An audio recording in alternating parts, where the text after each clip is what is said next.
to get straight to the point this time, what happened, other details, information which I gave in other 3 videos. I will get straight to the point in this one. What happened? The government is the reason for this problem with me and my family, because this thing with a labor issue. Where I point out in the first video how I was fired wrongfully. Through leaving the person that was responsible for that tragic accident in 2009, a tragic death, relate to more problems. The reason why Mr. Walcott had told them that, because what happened, the supervisor, Lincoln Hodge, was telling them that I was just a truck driver, and he pointed out that that was part of my job, because truck driving, I'm supposed to drive the truck, that's part of my duty. And this is my certificate for following the company safety rules, which I'm supposed to follow. Certificate of authorization. This was competent from the 9th of the 4th, 98.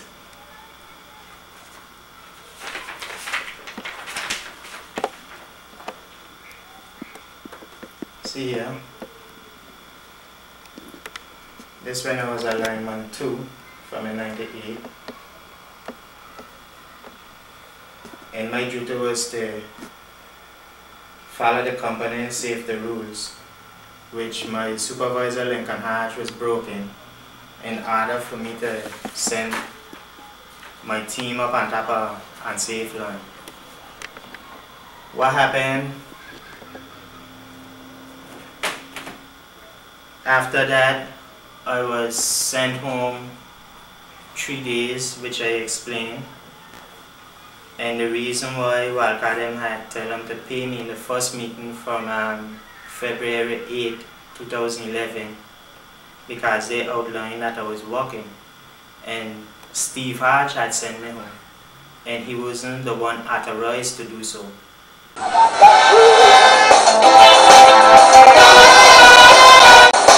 Last California competition, my topics were good, and the message was serious. But the concern me that the people seem to care. You see, I want us to focus on the youth, because they are the future of the nation. And I want us to be self-reliant for our future preservation.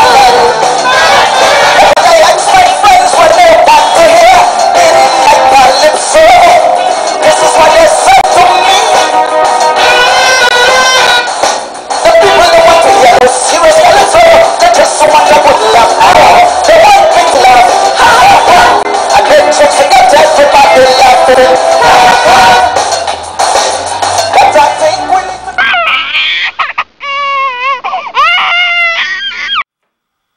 After that, I was terminated for some lies Lincoln Hodge and Steve Hodge was making up on me, which I would leave you to listen to. What I remember asking him, what he means by taking a decision, yeah, what decision would that be? Will it be a decision of vengeance or what? That's my concern. Whether I will be attacked based on a decision, whether it's in his favor, against his favor, what is the intent? What does he have in his mind? Because my understanding of it is, if me and he is reasoning, and if he thinks that my reasoning is unreasonable, and if he decides that decisions can be made on the spot, what then does he mean by that? That's my concern.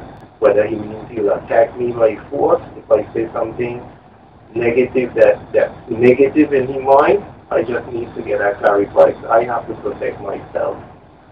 Because I can't have someone telling me 2011 will be 2011, and whatever decisions is made will be made on the spot. That's what would be threatening my mind. Listen, I said, given the tense moment as it is, anybody telling me such a statement could be interpreted in any way. And I see this threat as a forceful threat. when I say so, I tell you that I notice because Hatchak got position, you just want do I want, and it doesn't go through chain. So when I say so, I mean that, well, we have to start on by the chain, and I go and see I hope. But the whole idea what happening here is we had a tribunal and they want to say we didn't have none. I showed this before. This is a summons that was given to me. This was served by Henry Rowan, the date 26 of the 6th, 2012, 6:37 p.m.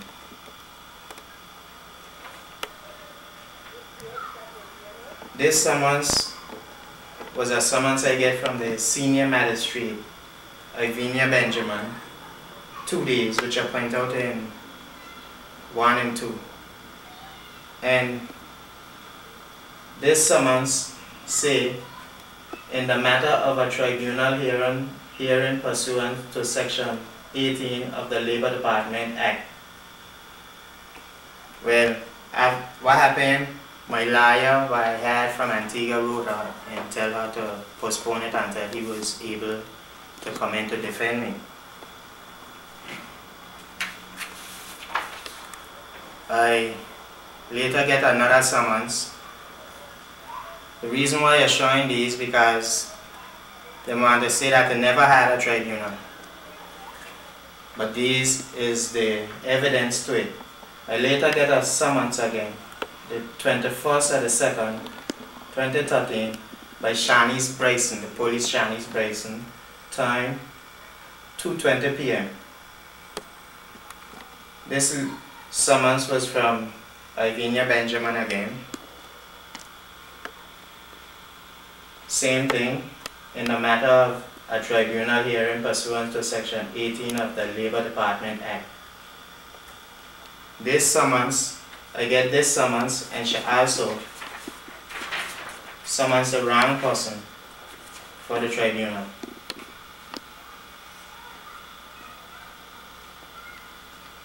And we had that same tribunal the 7th of March 2013 at 1:30 p.m., which I point out in the first video, what she was in there, so doing what she want, acting under 16 instead of 18. What happened? Due that we had a tribunal, and she said that she was to write to the government ministers, which them saying no, she wanted to do it again. And later on, she had meet me in the courthouse and tell me she got to do it again because of my situation, which the same situation she know about, having the file, and was summoning me all the time to appear underneath a Keithley Benjamin, the junior magistrate. So because she done had a tribunal, which they say Section 15, go over to the Labor Department Act, under which I point out in the other one, and we done had it already. So to go back now to 14, recovery of notice paid through the court, which I was all the time trying to get this,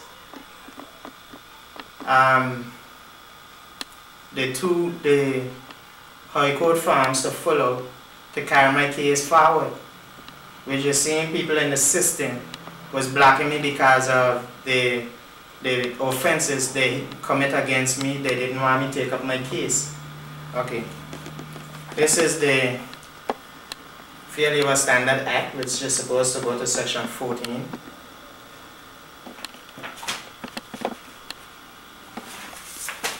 And under the Constitution of Anguilla, 17 here. Enforcement of protective provisions telling you from 1 to 16. Provisions of section 1 to 16 in the Constitution. Here, if they don't done anything to you, it's supposed to go, that person may apply to the High Court for redress, which them don't want this now to go to High Court because all the offenses them was committing. And in the same laws, the laws telling you that them apply to everybody, which I point out in the first one with section 3 in the criminal code, every person who commit an offense in Anguilla. Section 4, anything within jurisdiction, partly within or beyond, them tried in the same manner. This now here is a code for prosecutors, and this here so telling you that the laws here applies regardless of their associations, family connections, wealth, or any other personal factors. Further down here underneath here, to tell you, it is only by doing so that we can ensure that the interests of justice are properly met. But with all the corruption in the system, them don't want it to go there so. I went by the governor office the 4th day of this September, Wednesday, me and my son. I went there so to see the governor, because every other person are going through the chain on to get there, so them tell me them I went by the chief minister, he said he can't do nothing about it. And my child can't go to school now because of the situation them got pending. So I went there so to see if I see the governor. I went to see the other governor, the man that just left from here, and the furthest I could have reached was by Stanley Reed. I explained him the situation, what I'm doing with them two-day summons, and with Keatley dragging me in court and putting wrongful recognizance on top of me. He said that the governor can't do nothing about that, but underneath the Constitution say that the governor appoint him and can also remove him. The same Keatley Benjamin, which nobody didn't want to go up there to put him in. Then put him in, and you could see from the evidence they are showing, he lack of knowledge. He don't know what he doing in the costing the government all this money. So this why I can't get my matter to go high court. Because all of them sticking up for each other and doing me wrong. So when I went there, so I tell the secretary, after she see me, I knock on the door for her to open it. She see me, she come meet me outside by the front doors. She asked me what is I come for. I tell her I come to see the governor. She asked me for what. I tell her the legal system abusing me and my family, and the government system abusing me and my family. She started cussing going on. That I hear several times with the same thing, and the governor can't see me. I said, well, how come I could have see the deputy governor, but I can't see the governor? She tell me, oh, because of the way I dress. And I wasn't naked. So I had to dress up in a suit just to meet with this governor. When you look at it, all the corruption was happening in the system. Them don't want this lady now who here, Christina Scott, the governor, to know all the wrongs them doing. And when I went there, so I was also blocked by mortal guns. Granville Duncan come and meet me there, so he is the governor's chauffeur. So I turn off and I come back. But if you look at it, none of them holding up the Constitution, killing me and my family because of friendship.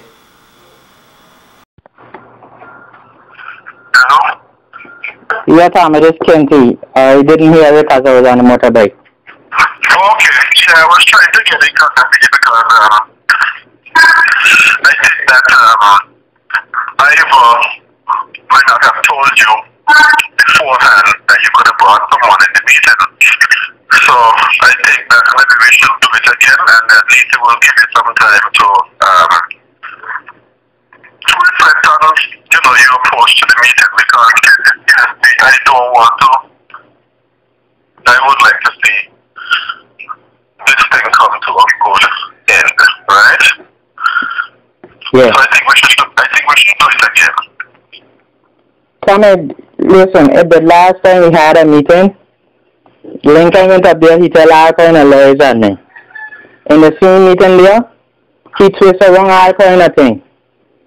So I see in terms of having meetings like that, I don't get through nothing.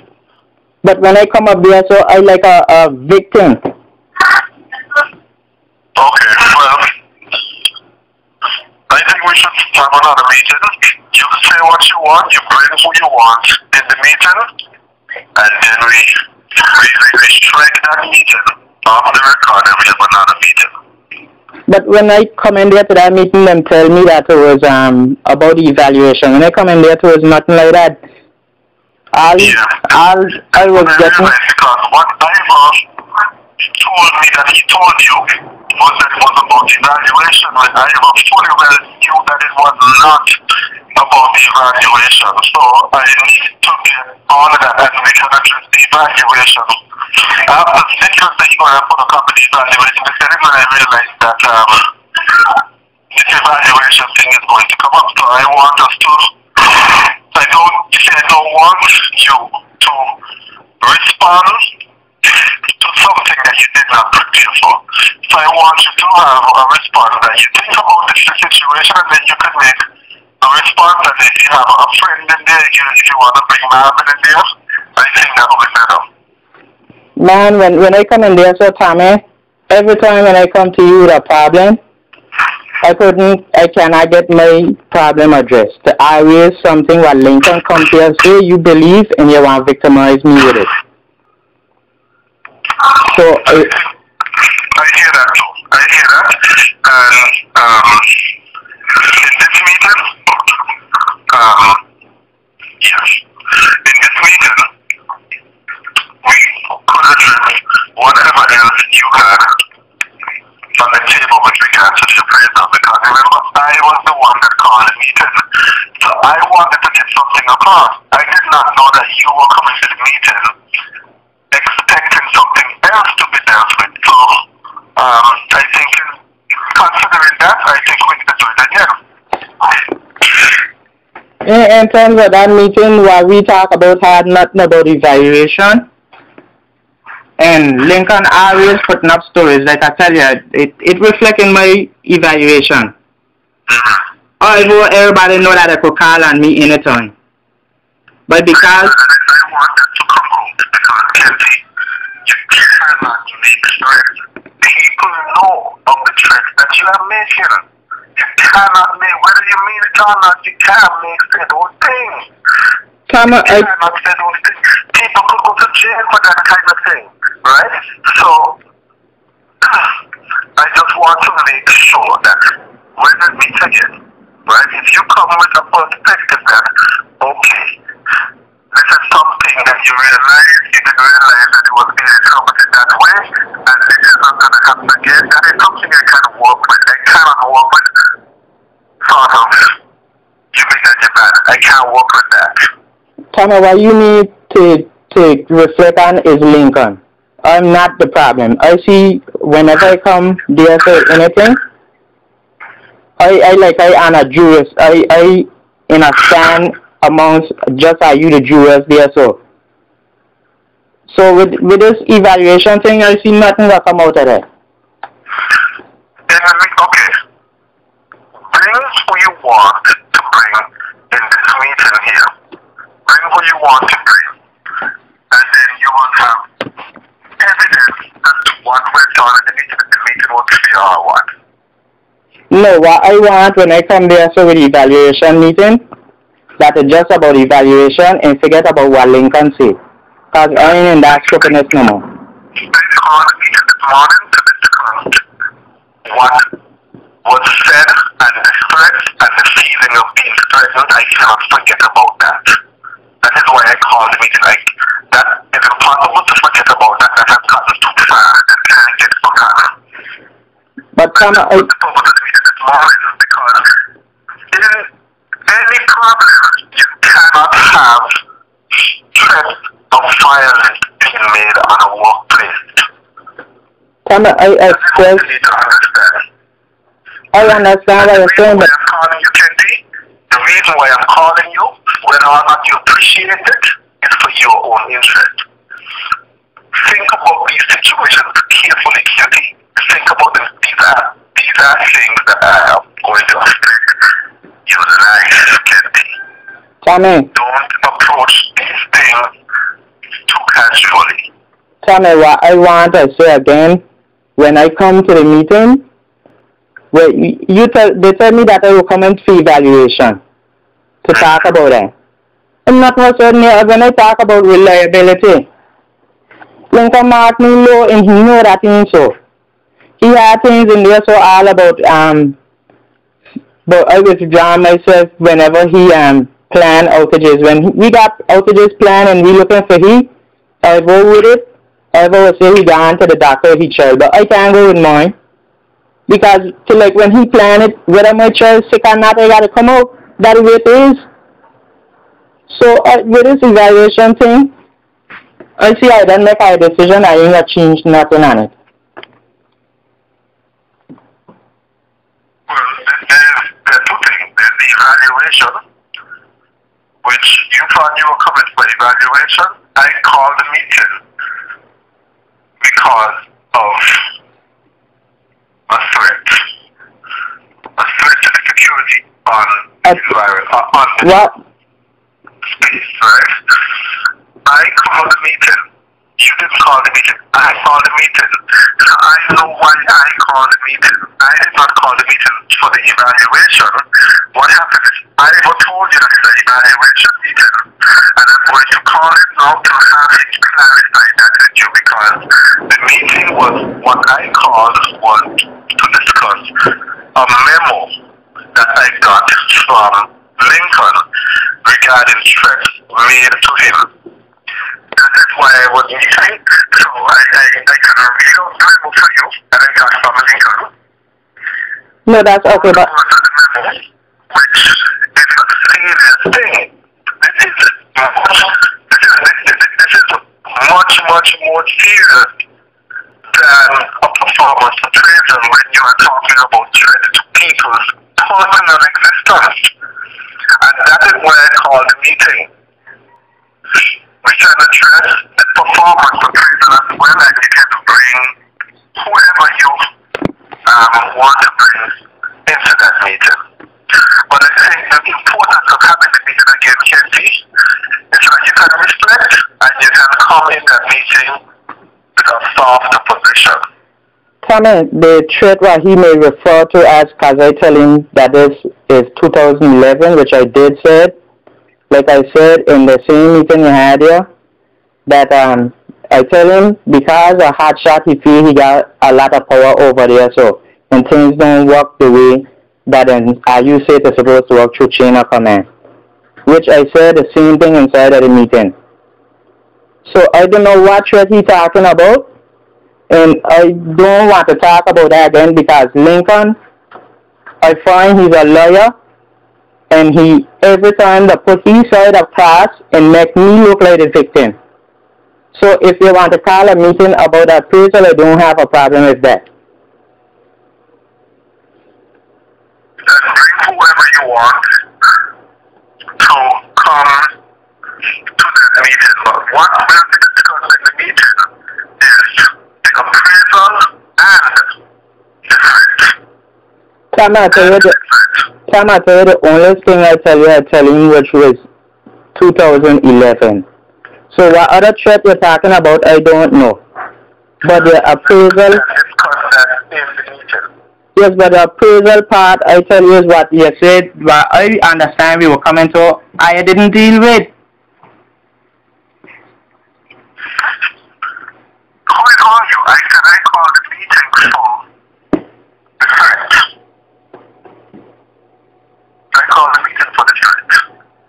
I understand what you say, Tommy, but I don't know what other threat he talking about. Okay, well, then fair enough. If there's a threat that you'll have your place, I will read out the memo that I got from him in that meeting so you can see exactly why I called the meeting. There wouldn't be no secret as to why I had called that meeting. Yeah, but I ain't going over them things again. I just come in there for the evaluation and that's it. Hey, Tommy, I gotta go back to work. Can we pick this up? If you do not show up to the meeting, you are jeopardizing yourself. You come to that meeting, okay? This is an instruction to come to the meeting. If you don't Yes, come, Tom, I understand. When I was in prison, the inmates called me, like I point out in video 1, that tell me that the prison guards called me. When I got on them, tell me I must go pay, get ready because I got a legal visit. So I asked from who? They tell me Cora. Now, this is the third time I'm in India. Cora know my situation from 2011. Didn't want to pick it up for me because she didn't want to apply the law, like I say to them friends. She used to pass by now and again. I was in there twice before, she never come see me. My wife, when I was in there the 9th of November 2012, Keith Benjamin know that I didn't do nothing with the evidence. He didn't want me to point out mine so he could make it a note in the register because I don't want to put nothing in there. He sent me prison and leave my wife home alone with 4 young children to struggle with, a house with no current and water. And if you look at it, Cora know all of this and didn't even come visit the first nor the second time, but they. And when I went get ready, when the guard will come back from him, I tell him go and cancel it. So after canceling the meeting, another day, the 24th, I was poisoned. When I was poisoned the 24th now, my wife come visit me the Sunday. My wife and family come visit me the Sunday. And I asked Nigel Webster to excuse me out of the room because I need to talk with my family. He said he can't move because they are with the prisoners. So while I was explaining my wife and family that I was poisoned, he said, no. You can't tell them what's going on in here. And the way he was acting suspicious about something. So he called the rest guards from down below. Them come up, he said to them to bring me back up for 6 o'clock the afternoon. After my wife them leave, ward after ward get out, one of the prison heads called back at the prison, and whatever plans them had for me for 6 o'clock was cancelled. So you could see with all of this evidence that was in the rest videos lead up to this 4th one, that the government standing up to Thomas Hodge's decision that made them now responsible for settling this in a fair way, which they're not doing, which killing me and my family here. And this is the problem we got here. The same ones in authority who should uphold the laws, honor the Queen, uphold the laws of the land for the integrity of the country, he have broken them. And the same authority expect the youths to be in and better when they mean leading by example. So this is the reason why I come here so again with this other video, because if you look at it, my child can't even get a education now because of what the things I'm doing. So my children got a problem because of the system. The same system right here saying, the government was saying that I'm there for the people here killing me and my family. And want to get away with it wrong because I don't want my case to go to court. The same people saying that they need all the liars out of the way. My liar I had from Antigua, when I called him, like I explained in the first video, when I called him the night before we went in, the 9th of the November, he said, why the government treat me like this? Because all the evidence here showing that is the government is a problem. I had liars here, them see from the evidence that the companies on them back foot, the government. The same thing, liars from away which I contact after sending them the file said the same thing. But I can't get no liar to represent me. I had 10 here, most of them which I paid, and 11 was Lolita Davis, who saying she was a magistrate, an ex-magistrate, went in there, do me wrong, and caused me to get locked up there the last time, the 3rd time. We don't have nobody here upholding the laws. Everything is friendship. And this is why killing the country. The same thing where the Queen had pointed out to send home some of the civil servants. The radio talk show host said that he would stand up for who in the system that functioning and who ain't functioning, and them doing this. The same ones who are in there so are ain't functioning, paying all this money, but they don't want to get rid of. Which I point out to, like anything a car when they got a problem, you don't address it to get worse.